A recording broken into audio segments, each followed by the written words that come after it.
Capítulo 3. Das penas.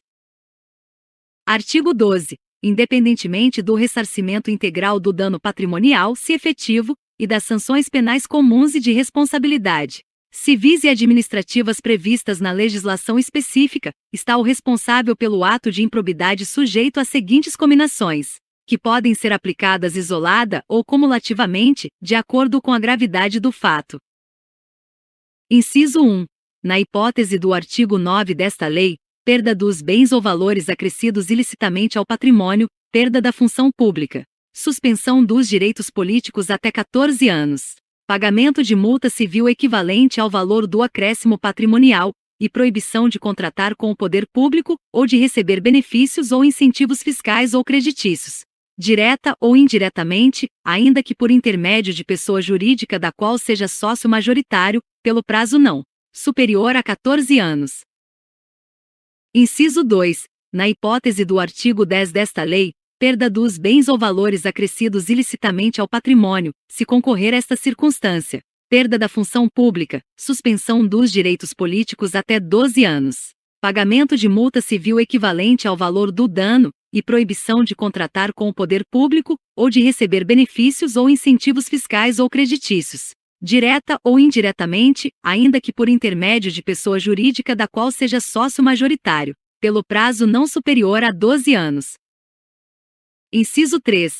Na hipótese do artigo 11 desta lei, pagamento de multa civil de até 24 vezes o valor da remuneração percebida pelo agente e proibição de contratar com o poder público ou de receber benefícios ou incentivos fiscais ou creditícios, direta ou indiretamente, ainda que por intermédio de pessoa jurídica da qual seja sócio majoritário, pelo prazo não superior a 4 anos. Inciso 4. Revogado. Parágrafo único. Revogado. Parágrafo 1º. A sanção de perda da função pública, nas hipóteses dos incisos 1 e inciso 2, do caput deste artigo, atinge apenas o vínculo de mesma qualidade e natureza que o agente público ou político detinha com o poder público na época do cometimento da infração, podendo o magistrado, na hipótese do inciso 1 do caput deste artigo, e em caráter excepcional, estendê-la aos demais vínculos, consideradas as circunstâncias do caso e a gravidade da infração. Parágrafo 2º. A multa pode ser aumentada até o dobro, se o juiz considerar que, em virtude da situação econômica do réu, o valor calculado na forma dos incisos 1, 2 e 3 do caput deste artigo é ineficaz para a reprovação e prevenção do ato de improbidade. Parágrafo 3º. Na responsabilização da pessoa jurídica, deverão ser considerados os efeitos econômicos e sociais das sanções, de modo a viabilizar a manutenção de suas atividades. Parágrafo 4º. Em caráter excepcional e por motivos relevantes devidamente justificados, a sanção de proibição de contratação com o poder público pode extrapolar o ente público lesado pelo ato de improbidade, observados os impactos econômicos e sociais das sanções, de forma a preservar a função social da pessoa jurídica, conforme disposto no parágrafo 3º deste artigo. Parágrafo 5º. No caso de atos de menor ofensa aos bens jurídicos tutelados por esta lei, a sanção limitar-se à aplicação de multa, sem prejuízo do ressarcimento do dano e da perda dos valores obtidos, quando for o caso, nos termos do caput deste artigo.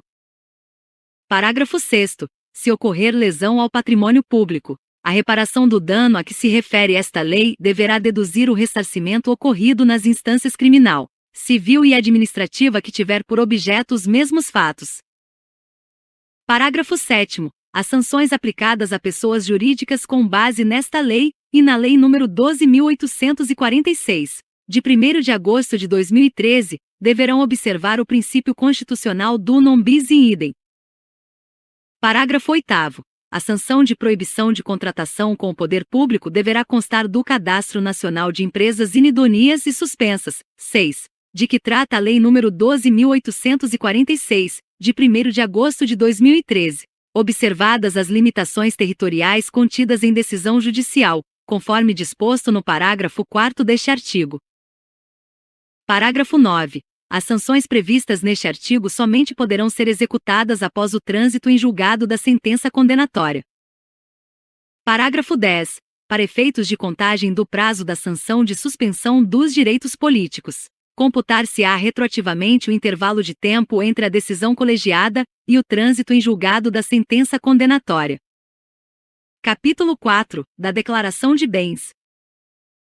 Artigo 13. A posse e o exercício de agente público ficam condicionados à apresentação de declaração de imposto de renda e proventos de qualquer natureza, que tenha sido apresentada à Secretaria Especial da Receita Federal do Brasil, a fim de ser arquivada no serviço de pessoal competente.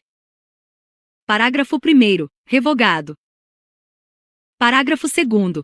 A declaração de bens a que se refere o caput deste artigo será atualizada anualmente e na data em que o agente público deixar o exercício do mandato, do cargo, do emprego ou da função. Parágrafo 3º. Será penado com a pena de demissão sem prejuízo de outras sanções cabíveis o agente público que se recusar a prestar a declaração dos bens a que se refere o caput deste artigo, dentro do prazo determinado, ou que prestar declaração falsa. Parágrafo 4º. Revogado. Capítulo 5. Do procedimento administrativo e do processo judicial. Artigo 14. Qualquer pessoa poderá representar a autoridade administrativa competente para que seja instaurada investigação destinada a apurar a prática de ato de improbidade. Parágrafo 1º. A representação, que será escrita ou reduzida a termo e assinada, conterá a qualificação do representante, as informações sobre o fato e sua autoria e a indicação das provas de que tenha conhecimento. Parágrafo 2º. A autoridade administrativa rejeitará a representação, em despacho fundamentado, se esta não contiver as formalidades estabelecidas no parágrafo 1º deste artigo. A rejeição não impede a representação ao Ministério Público, nos termos do artigo 22 desta lei. Parágrafo 3º. Atendidos os requisitos da representação, a autoridade determinará a imediata apuração dos fatos, observada a legislação que regula o processo administrativo disciplinar aplicável ao agente. Artigo 15. A comissão processante dará conhecimento ao Ministério Público e ao Tribunal ou Conselho de Contas da existência de procedimento administrativo para apurar a prática de ato de improbidade. Parágrafo único. O Ministério Público ou Tribunal ou Conselho de Contas poderá, a requerimento, designar representante para acompanhar o procedimento administrativo. Artigo 16. Na ação por improbidade administrativa poderá ser formulado, em caráter antecedente ou incidente, pedido de indisponibilidade de bens dos réus, a fim de garantir a integral recomposição do erário ou do acréscimo patrimonial resultante de enriquecimento ilícito. Parágrafo 1º. Revogado. Parágrafo 1º. A. O pedido de indisponibilidade de bens a que se refere o caput deste artigo poderá ser formulado, independentemente da representação de que trata o artigo 7º desta lei. Parágrafo 2º. Quando for o caso, o pedido de indisponibilidade de bens a que se refere o caput deste artigo incluirá a investigação, o exame e o bloqueio de bens, contas bancárias e aplicações financeiras mantidas pelo indiciado no exterior, nos termos da lei e dos tratados internacionais. Parágrafo 3º. O pedido de indisponibilidade de bens a que se refere o caput deste artigo apenas será deferido mediante a demonstração no caso concreto de perigo de dano irreparável ou de risco ao resultado útil do processo, desde que o juiz se convença da probabilidade da ocorrência dos atos descritos na petição inicial, com fundamento nos respectivos elementos de instrução, após a oitiva do réu em 5 dias. Parágrafo 4º. A indisponibilidade de bens poderá ser decretada sem a oitiva prévia do réu, sempre que o contraditório prévio puder comprovadamente frustrar a efetividade da medida ou houver outras circunstâncias que recomendem a proteção liminar, não podendo a urgência ser presumida. Parágrafo 5º. Se houver mais de um réu na ação, a somatória dos valores declarados indisponíveis não poderá superar o montante indicado na petição inicial, como dano ao erário, ou como enriquecimento ilícito. Parágrafo 6º. O valor da indisponibilidade considerará a estimativa de dano indicada na petição inicial, permitida a sua substituição por caução idoneia, por fiança bancária ou por seguro-garantia judicial, a requerimento do réu, bem como a sua readequação durante a instrução do processo. Parágrafo 7º. A indisponibilidade de bens de terceiro dependerá da demonstração da sua efetiva concorrência para os atos ilícitos apurados ou, quando se tratar de pessoa jurídica, da instauração de incidente de desconsideração da personalidade jurídica, a ser processado na forma da lei processual. Parágrafo 8º. Aplica-se a indisponibilidade de bens regida por esta lei, no que for cabível, o regime da tutela provisória de urgência da Lei nº 13.105, de 16 de março de 2015, Código de Processo Civil. Parágrafo 9º. Da decisão que deferir ou indeferir a medida relativa à indisponibilidade de bens caberá agravo de instrumento, nos termos da Lei nº 13.105, de 16 de março de 2015, Código de Processo Civil. Parágrafo 10º. A indisponibilidade recairá sobre bens que assegurem exclusivamente o integral ressarcimento do dano ao erário, sem incidir sobre os valores a serem eventualmente aplicados a título de multa civil, ou sobre acréscimo patrimonial decorrente de atividade ilícita.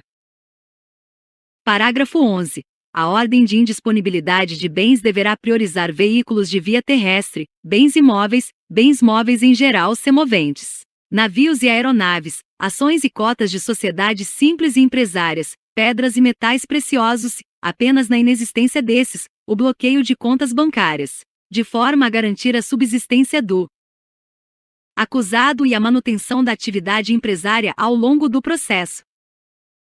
Parágrafo 12º. O juiz, ao apreciar o pedido de indisponibilidade de bens do réu, a que se refere o caput deste artigo, observará os efeitos práticos da decisão, vedada a adoção de medida capaz de acarretar prejuízo à prestação de serviços públicos. Parágrafo 13º. É vedada a decretação de indisponibilidade da quantia, de até 40 salários mínimos depositados em caderneta de poupança, em outras aplicações financeiras ou em conta corrente. Parágrafo 14º. É vedada a decretação de indisponibilidade do bem de família do réu, salvo se comprovado que o imóvel seja fruto de vantagem patrimonial indevida, conforme descrito no artigo 9º esta lei.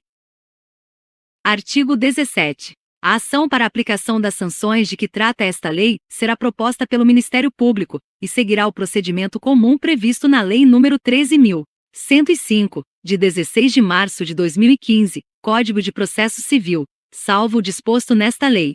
Parágrafo 1º. Revogado. Parágrafo 2º. Revogado. Parágrafo 3º. Revogado. Parágrafo 4º. Revogado. Parágrafo 4º. A ação a que se refere o caput deste artigo deverá ser proposta perante o foro do local onde ocorrer o dano ou da pessoa jurídica prejudicada. Parágrafo 5º. A propositura da ação a que se refere o caput deste artigo prevenirá a competência do juízo para todas as ações posteriormente intentadas que possuam a mesma causa de pedir ou o mesmo objeto. Parágrafo 6º. A petição inicial observará o seguinte. Inciso 1. Deverá individualizar a conduta do réu e apontar os elementos probatórios mínimos que demonstrem a ocorrência das hipóteses dos artigos 9, 10 e 11 desta lei e de sua autoria, salvo impossibilidade devidamente fundamentada. Inciso 2. Será instruída com documentos ou justificação que contenham indícios suficientes da veracidade dos fatos e do dolo imputado, ou com razões fundamentadas da impossibilidade de apresentação de qualquer dessas provas, observada a legislação vigente, inclusive as disposições constantes dos artigos 77 e 80 da Lei nº 13.105, de 16 de março de 2015, Código de Processo Civil. Parágrafo 6º. Ao Ministério Público poderá requerer as tutelas provisórias adequadas e necessárias, nos termos dos artigos 294 a 310 da Lei nº 13.105, de 16 de março de 2015, Código de Processo Civil. Parágrafo 6º-b. A petição inicial será rejeitada nos casos do artigo 330 da Lei nº 13.105, de 16 de março de 2015, Código de Processo Civil, bem como quando não preenchidos os requisitos a que se referem os incisos 1 e inciso 2 do parágrafo 6º deste artigo, ou ainda quando manifestamente inexistente o ato de improbidade imputado. Parágrafo 7º. Se a petição inicial estiver em devida forma, o juiz mandará autuá-la e ordenará a citação dos requeridos, para que a contestem no prazo comum de 30 dias.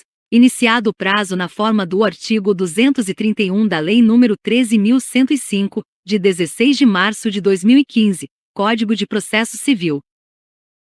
Parágrafo 8º. Revogado. Parágrafo 9º. Revogado.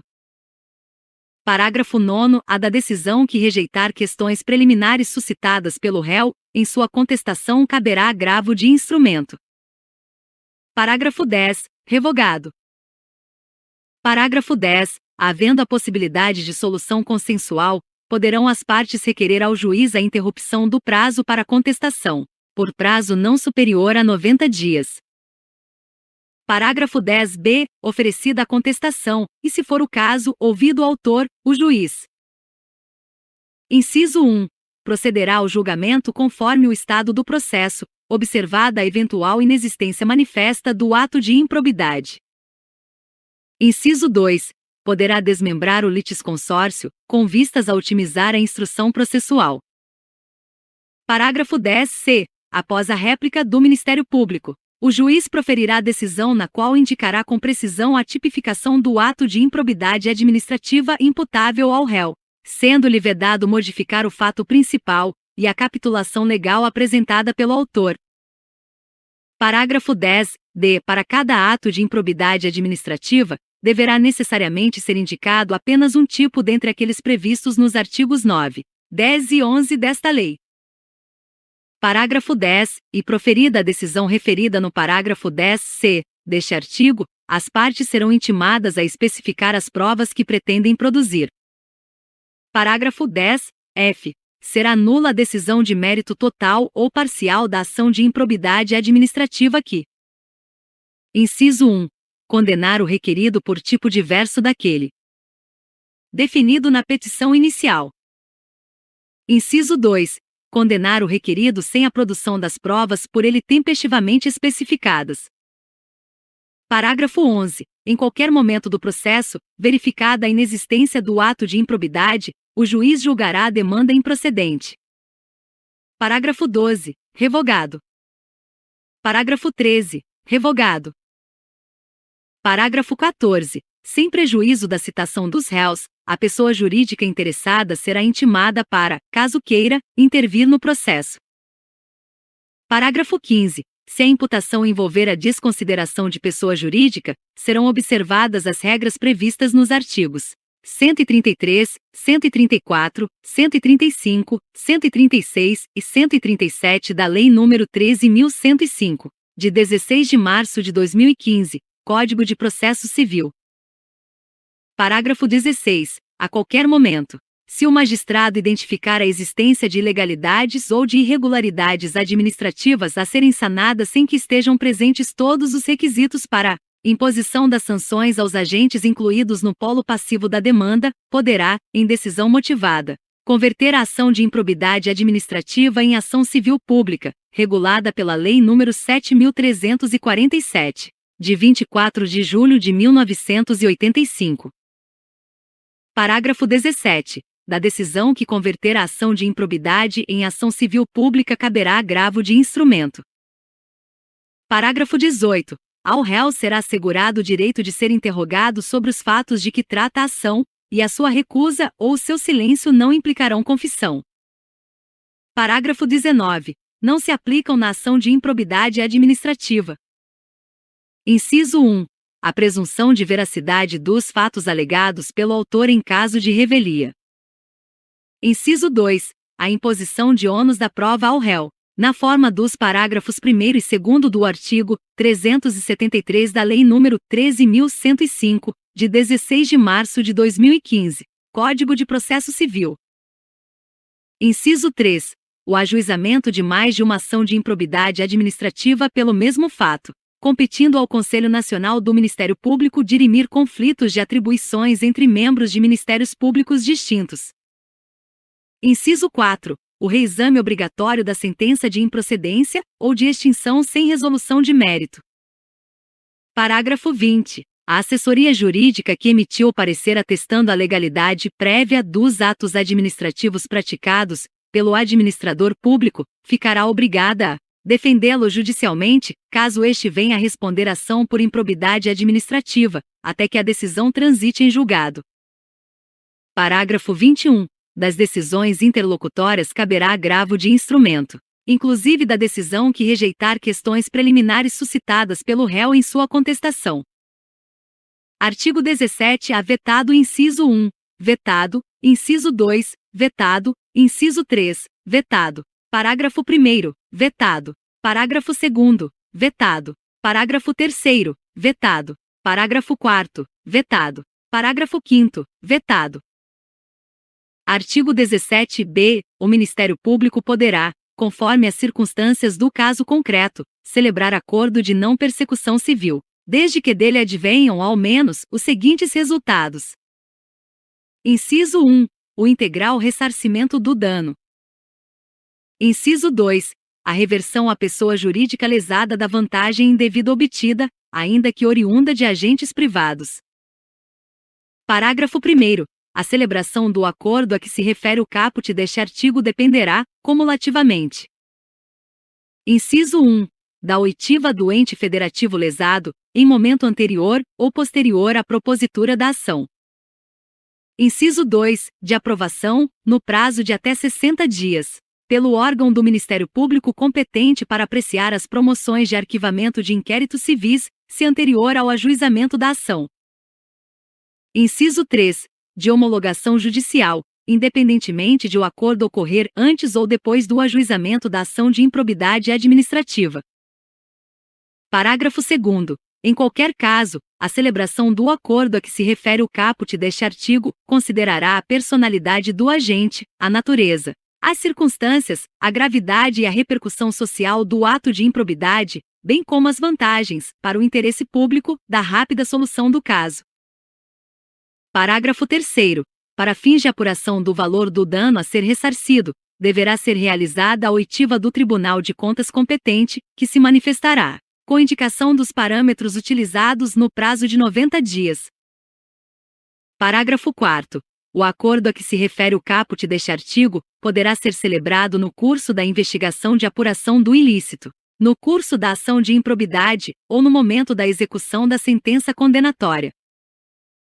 Parágrafo 5º. As negociações para a celebração do acordo a que se refere o caput deste artigo ocorrerão entre o Ministério Público, de um lado, e de outro, o investigado ou demandado e o seu defensor. Parágrafo 6º. O acordo a que se refere o caput deste artigo poderá contemplar a adoção de mecanismos e procedimentos internos de integridade, de auditoria e de incentivo à denúncia de irregularidades e à aplicação efetiva de códigos de ética e de conduta no âmbito da pessoa jurídica, se for o caso, bem como de outras medidas em favor do interesse público e de boas práticas administrativas. Parágrafo 7º.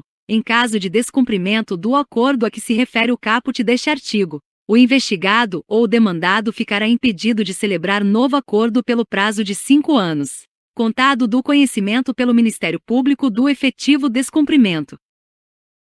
Artigo 17-C. A sentença proferida nos processos a que se refere esta lei deverá, além de observar o disposto no artigo 489 da Lei nº 13.105, de 16 de março de 2015, Código de Processo Civil.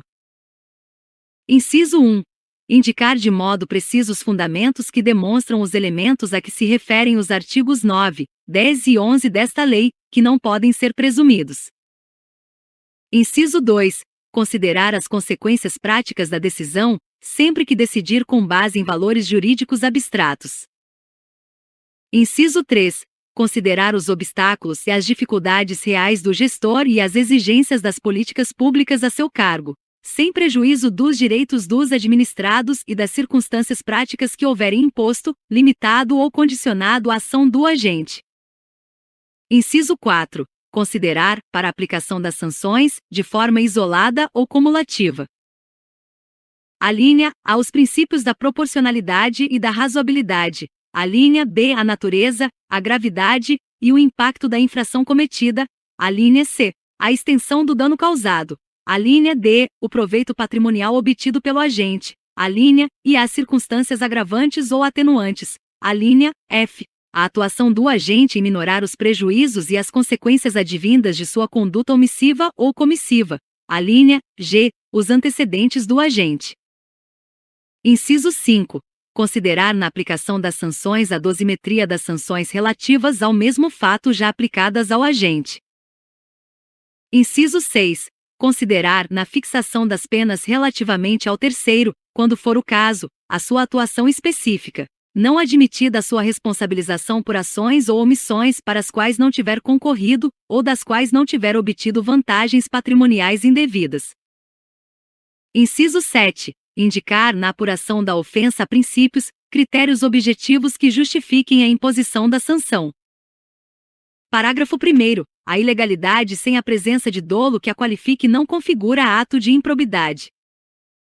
Parágrafo 2º. Na hipótese de litisconsórcio passivo, a condenação ocorrerá no limite da participação e dos benefícios diretos, vedada qualquer solidariedade.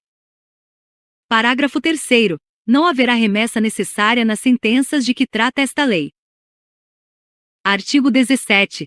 A ação por improbidade administrativa é repressiva, de caráter sancionatório, destinada à aplicação de sanções de caráter pessoal previstas nesta lei, e não constitui ação civil, vedado seu ajuizamento para o controle de legalidade de políticas públicas e para a proteção do patrimônio público e social, do meio ambiente e de outros interesses difusos, coletivos e individuais homogêneos.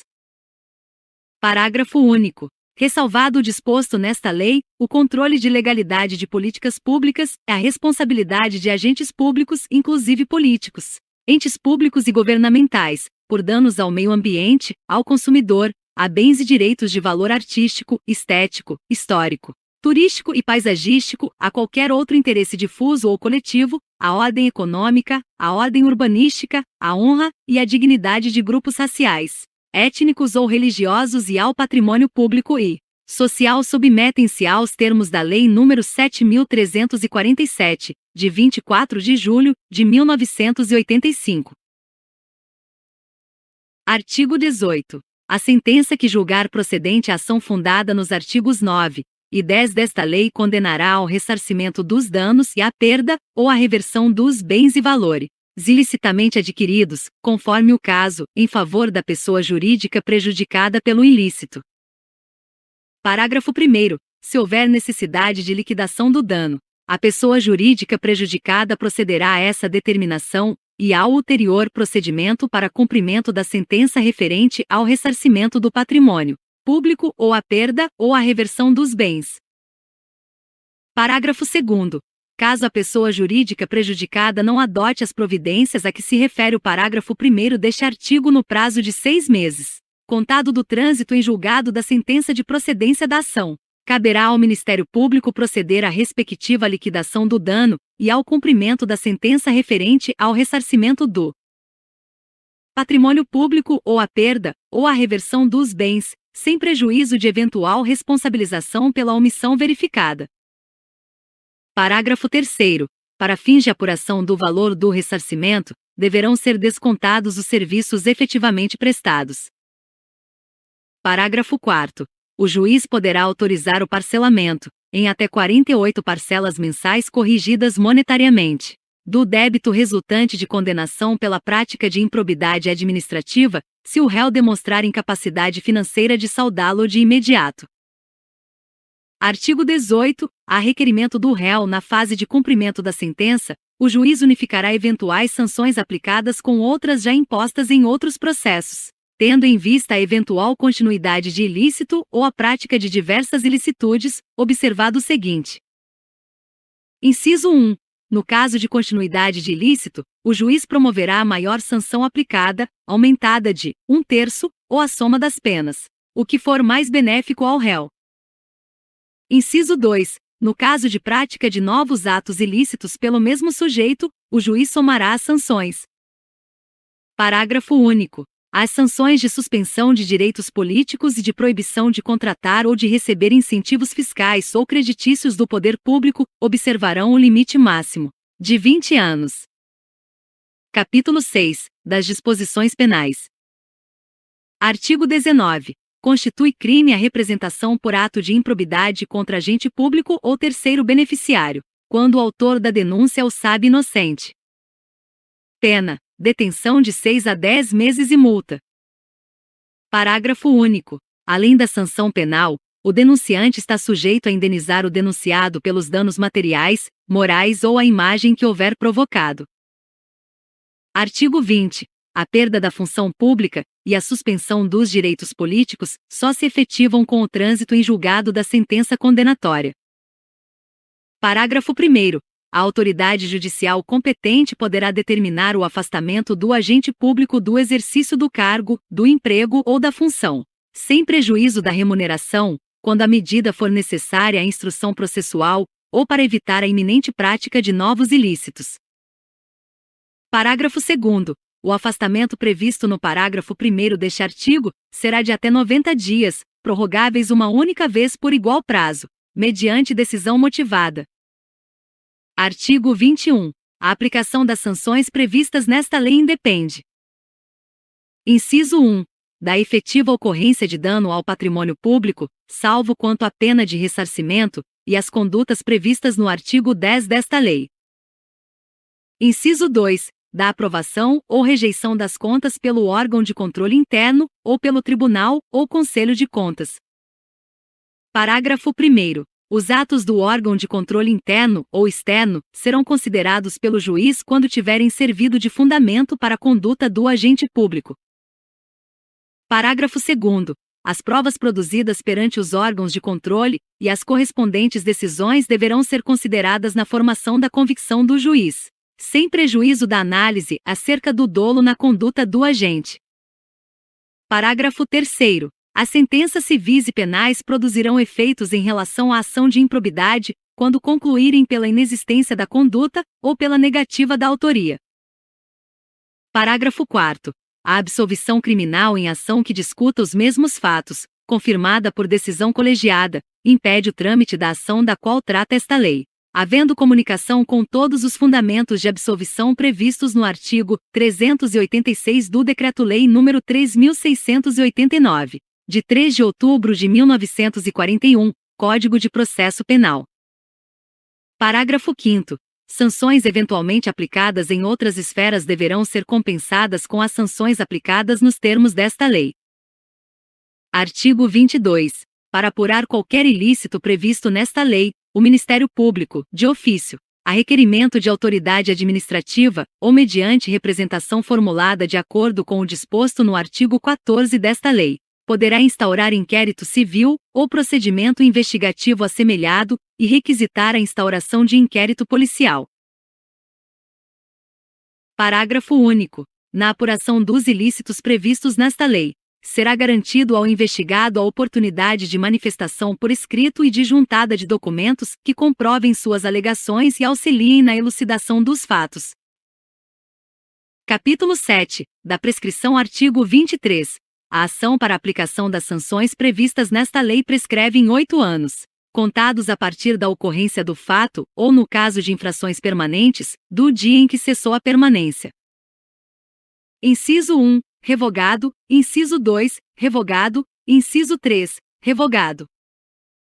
Parágrafo 1º. A instauração de inquérito civil ou de processo administrativo para apuração dos ilícitos referidos nesta lei suspende o curso do prazo prescricional por, no máximo, 180 dias corridos, recomeçando a correr após a sua conclusão, ou caso não concluído o processo, esgotado o prazo de suspensão.